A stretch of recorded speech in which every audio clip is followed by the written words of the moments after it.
कपिल मुनि महायोगी गर्दम ऋषि का पुत्र थे। उनकी माता देवहूति महाराज मनु की पुत्री थी। कपिल मुनि को भगवान का 5वां अवतार मानते हैं और ये सिद्ध पुरुषों में सबसे ऊंचे समझे जाते हैं। महर्षि गर्दम अपने पिता भगवान ब्रह्मा की आज्ञा को स्वीकार करके बिंदुसार तीर्थ के समीप तपस्या कर रहे थे।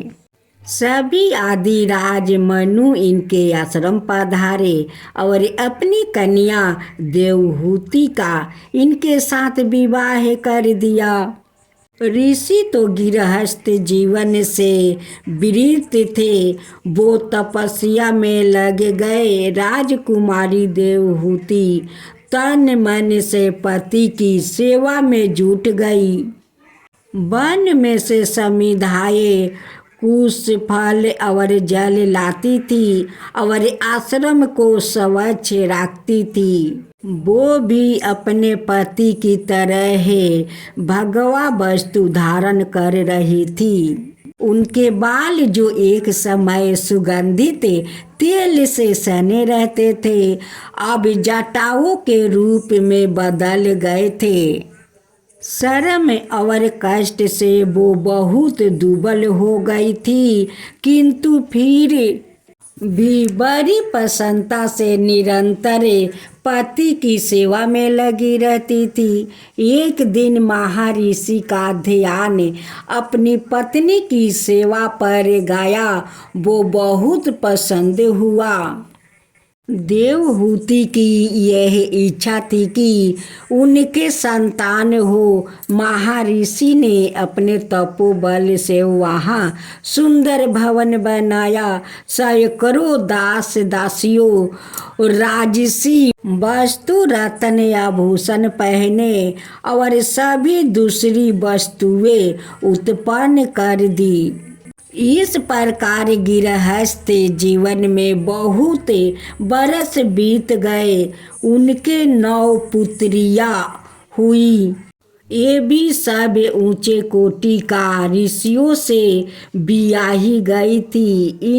इनमें अत्रि ऋषि की पत्नी अनसुईया और वशिष्ठ ऋषि की पत्नी अरुनीति का नाम सभी जानते होंगे।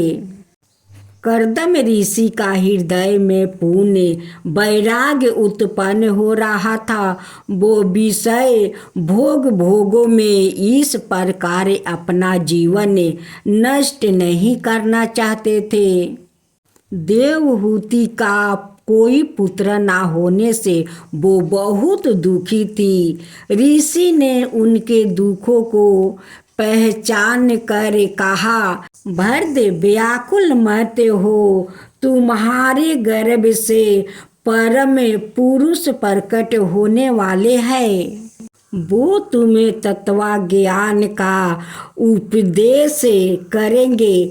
उनका दर्शन करके ही मैं तपस्या करने जाऊंगा।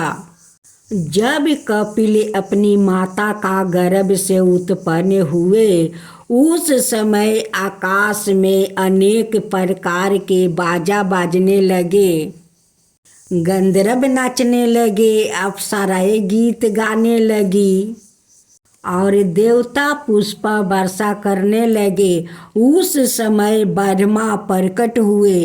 उन्होंने मुनि से कहा, यह बालक साक्षात ईश्वर है। यह सब सिद्धियों का स्वामी होगा और कपिल नाम से विख्यात होगा। सब संसार इसकी पूजा करेंगे। संख्याय शास्त्र का उपदेश देने के लिए ही इसने यह जन्म ग्रहण किया है। कर्दम मुनि बालक से आज्ञा और उपदेश लेकर वन में तप करने चले गए। कपिल ने अपनी माता को तत्व ज्ञान का उपदेश दिया।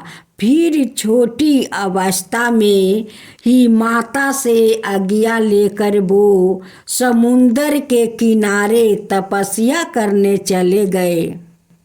आज भी गंगा सागर संगम पर कपिला आश्रम के दर्शन हो जाते हैं। इनकी माता ने इनके बतलाए हुए ज्ञान में चित्त को एकाग्र करके मोक्ष प्राप्त किया। महाराज सागर अश्वमेध यज्ञ कर रहे थे। इंद्र ने ईर्ष्या के कारण यज्ञ के घोड़ों को चुरा कर उसे कपिल मुनि के आश्रम में बांध दिया। जब सागर का 60,000 पुत्र घोड़े की खोज करते हुए इनके आश्रम पहुँचे, तब घोड़े को वहाँ बांधा देख कर इसने दूर वचन कहने लगे। इससे क्रोधित हो गए। कपिल मुनि ने अपने योग बल से इन्हें भस्म कर दिया। भागीरथ महातप करके गंगा जी को पृथ्वी पर लाए, तब इनका उद्धार हुआ। महर्षि कपिल का संख्याय शास्त्र का मूल सिद्धांत यह है कि कोई वस्तु उत्पन्न होती है और ना नष्ट होती है, केवल उसके रूप में परिवर्तन होता है।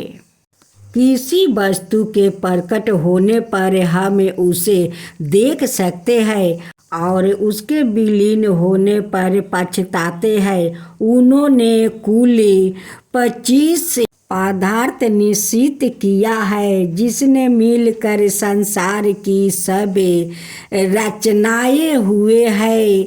पदार्थों की संख्याएं ठहराने के कारण से ही इनका बनाया दर्शन सूत्र संख्याएं कलकत्ता है।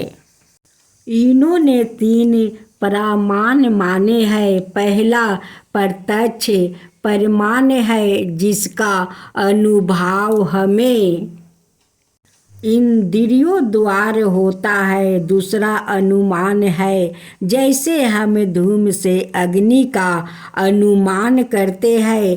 तीसरा शब्द परिमाण, शब्दों से होने वाले ज्ञान के कारण को कहते हैं। कपिल वेदांत की भांति सब जीवों की एक ही आत्मा नहीं मानते थे।